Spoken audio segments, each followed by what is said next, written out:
sahabatku, terima kasih, hanya Tuhan ku puji.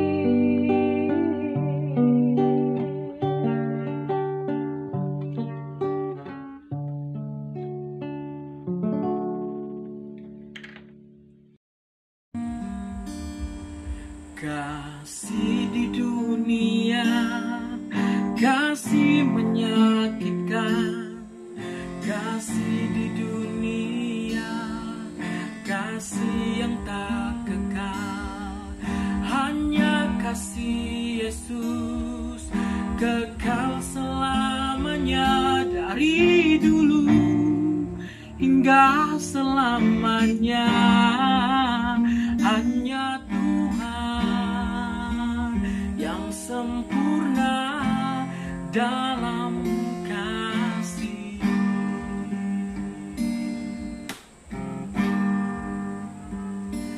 Ku manusia berdosa, penuh kekurangan, ingin mengasihi namun selalu gagal. Ajarku mengerti kasih yang sebenar, kasih Bapa kekal selamanya. Hanya Tuhan yang sempurna dalam kasih.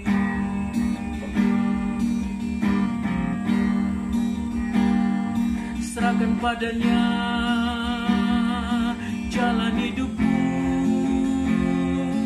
tetap percaya rencananya. Jangan khawatir tentang hidupmu, Dia lebih tahu segalanya.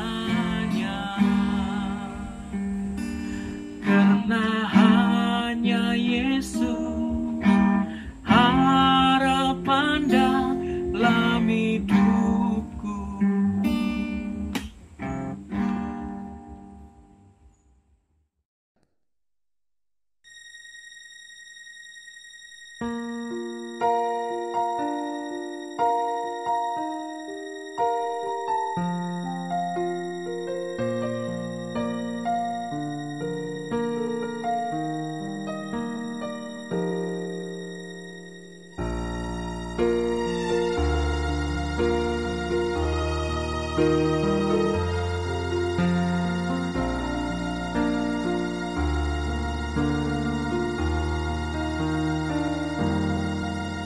Adakah kau sadari ramai jiwa yang hilang, sedih mereka sendiri menghadapi tantangan.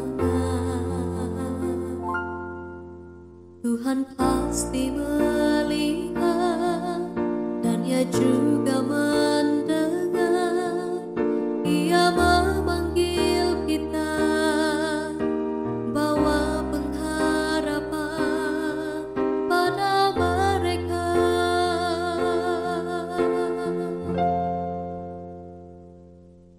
Lihatlah, mereka yang perlu mendengar tentang kasih Tuhan. Lihatlah, mereka yang telah menyerah dalam kehidupan.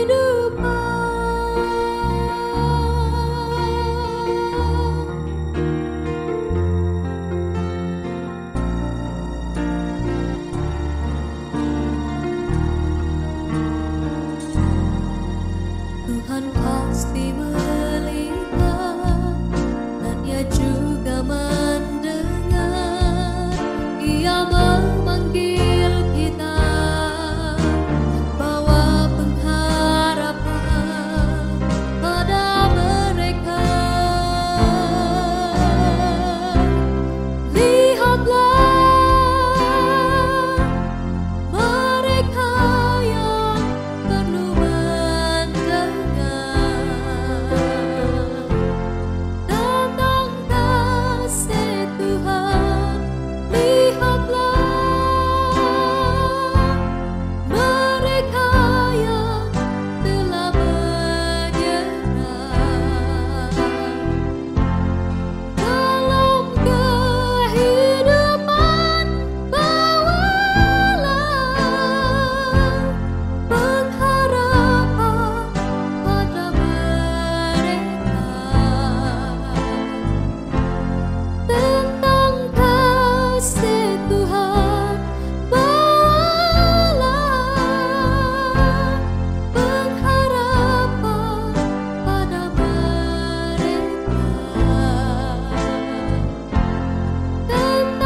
Halo kawan-kawan, selamat datang kembali di siri Finding Hope. Kami amat senang kerana Anda sekali lagi berkumpul dengan kami untuk mempelajari pelajaran Alkitab ini. Dan pada hari ini saya akan menyampaikan pertanyaan-pertanyaan yang sering kita menanyakan. Karena pandemi yang kita alami saat ini, banyak orang post di social media seperti Facebook, WhatsApp, Twitter dan sebagainya. Dan pertanyaan ini adalah, apakah ini sebab pendahuluan menuju akhir dunia? Apakah dunia ini akan berakhir karena pandemi ini? Dan apakah kita benar-benar sedang menuju dan ada di depan masa kekalan? Nah, kita menanyakan pertanyaan-pertanyaan ini karena kita sedang menghadapi krisis yang besar ini. Tetapi tahukah Anda, pertanyaan-pertanyaan ini juga ditanyakan oleh para rasul. Ketika Tuhan sedang duduk di atas Bukit Zaitun, para rasul datang kepadanya dan menanyakan, yaitu dalam Matius 24 ayat 3, apakah tanda kedatanganmu dan tanda kesudahan dunia? Jika kita membaca Matius pasal 24, kita akan segera melihat tanda-tanda pendahuluan yang harus terjadi sebelum kedatangannya yang kedua kali itu. Tuhan menyebutkan tentang peperangan, dan kita telah menyaksikan banyak peperangan. 100 tahun terakhir, kita mengalami Perang Dunia Pertama, Perang Dunia Kedua, dan sekarang masih ada negara sedang berperang dan ramai orang terkorban dalam peperangan ini. Tuhan juga menyebutkan tentang gempa bumi, tentang gemuruh ombak yaitu tsunami, wabak penyakit, dan sebagainya. Saya tidak akan membahas satu persatu tentang tanda-tanda ini, tetapi yang menjadi perhatian saya hari ini adalah kita telah menyaksikan banyak tanda-tanda terungkap di depan mata kita, dan sekarang kita memiliki dua pilihan mengenai emosi atas tanggapan ini, yaitu adakah kita patut berasa takut ataupun tidak peduli tentang perkara ini. Pada saat ini, orang mempunyai pilihan untuk mengecil-ngecilkan atau membesar-besarkan kejadian di sekitar kita. Bagi mereka yang mengecil-ngecilkan, mereka akan mengatakan, biasa saja ini, semua akan berlalu dan semua akan menjadi normal sudah. Manakala mereka yang membesar-besarkan, mereka akan mengatakan, wih, bikin takut nih, mau dekat sudah nih kiamat nih. Semua pun menjadi zombie sudah nih. Itu kalau terlampau tengok movie lah kan. Terkadang kelompok ini juga benar-benar membesar-besarkan banyak hal seperti menyebarkan perkara yang tidak benar. Kelompok orang ini juga kita boleh kategorikan menjadi dua, yaitu mereka yang bersikap negatif dan mereka yang bersikap positif. Kepada mereka yang bersikap negatif, mereka akan menanyakan di mana keberadaan Tuhan, kenapa Tuhan tidak bersama mereka. Manakala mereka yang bersikap positif, mereka berpikiran bahwa tanda-tanda akhirnya terjadi dan tidak lama lagi akan menyaksikan kedatangan Tuhan yang kedua kali. Apa tanggapan kita yang tepat untuk dilakukan apabila kita telah melihat semua perkara ini?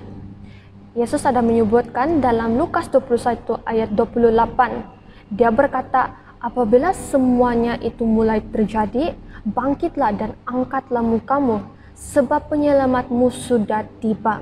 Bagi saya, Yesus sedang memberitahu kita untuk mengubah fokus kita agar kita tidak mengecil-ngecilkan ataupun membesar-besarkan atau mungkin tidak mengambil peduli tentang hal-hal yang terjadi di sekitar kita.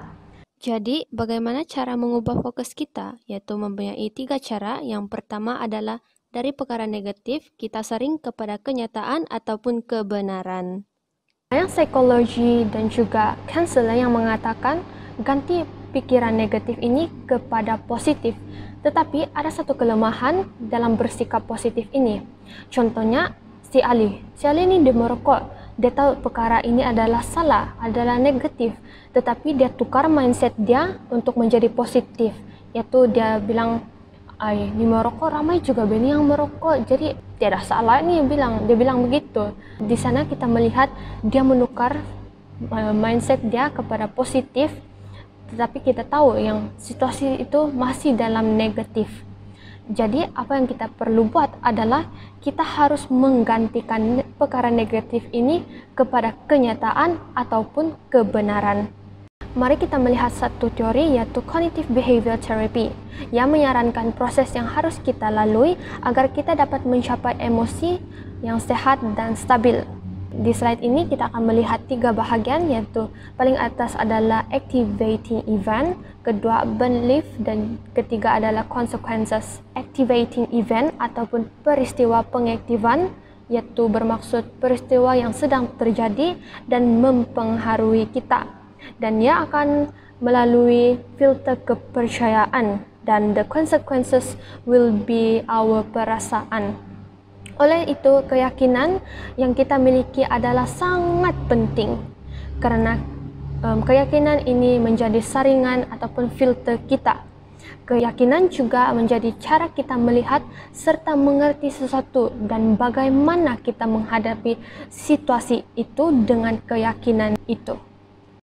Di slide ini kita melihat 3 bahagian, yaitu negative event, truth, and healthy emotion. Misalnya, peristiwa negatif terjadi, and the truth adalah kita percaya pada kebenaran tentang kedatangan Tuhan yang kedua kali dan mempunyai pengharapan. Maka kebenaran itu ataupun kepercayaan itu memungkinkan kita memiliki suatu emosi yang tulus dan positif.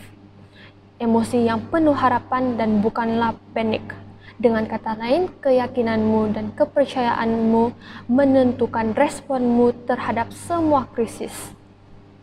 Apakah kebenaran itu? Mari kita buka Yohanes 17 ayat 17.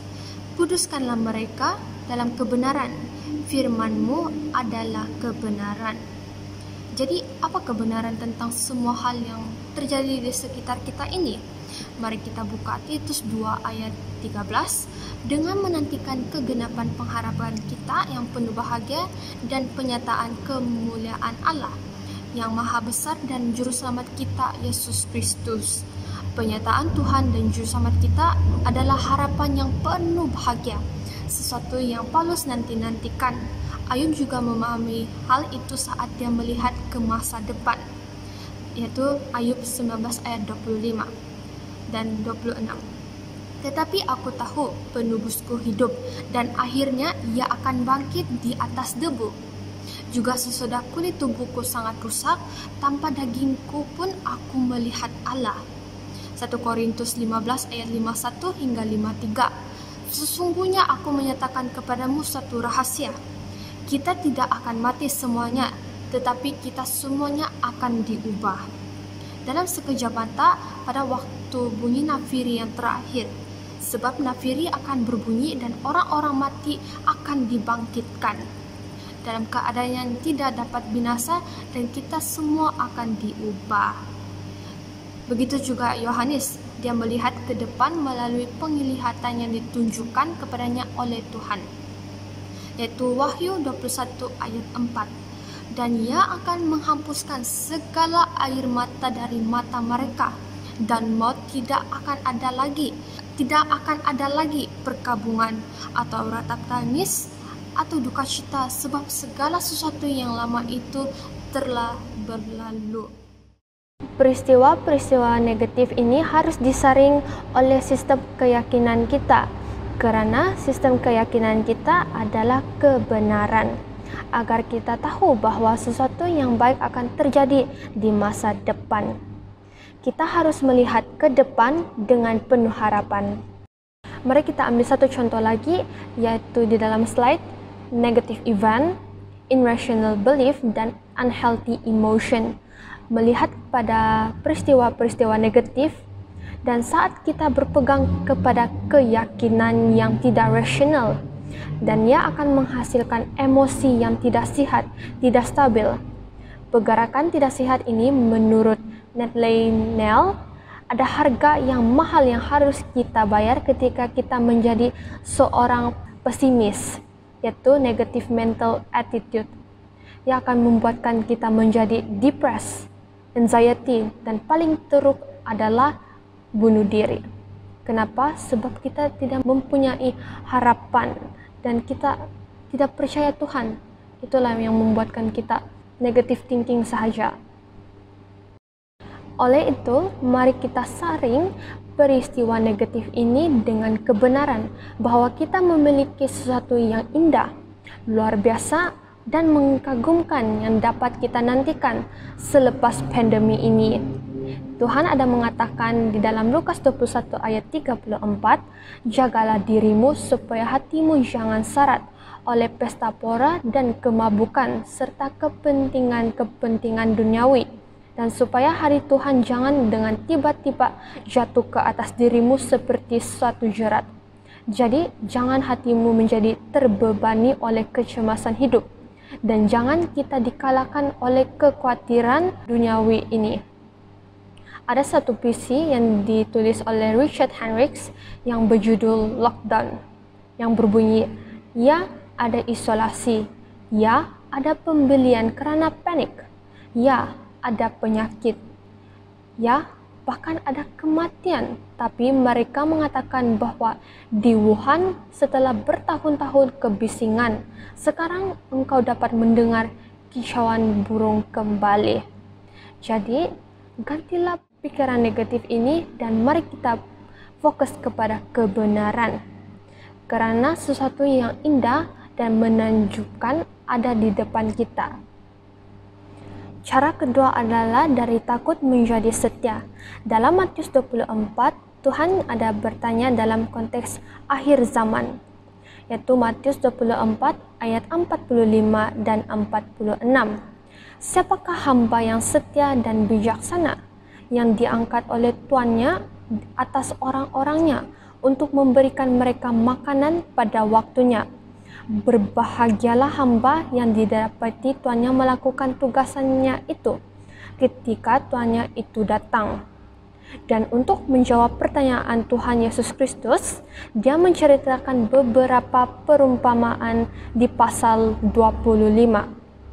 Sebelum kedatangannya yang kedua, bagaimana seharusnya sikap kita ini? Dia berkata sikap kita harus setia dan harus bijaksana.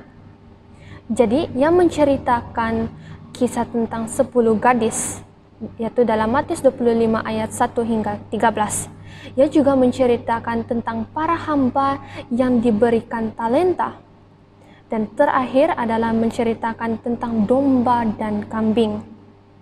Semua diberikan untuk menjawab pertanyaan, siapakah hamba yang setia dan bijaksana itu? Dengan kata lain teman-teman, di hari-hari terakhir ini, kita jangan panik ataupun takut sementara menunggu kedatangan Tuhan yang kedua kali ini. Kita haruslah setia dan bijaksana. Kita haruslah memperhatikan hubungan kita dengan Tuhan. Kita juga harus terus melayani untuk memperluaskan kerajaan Allah.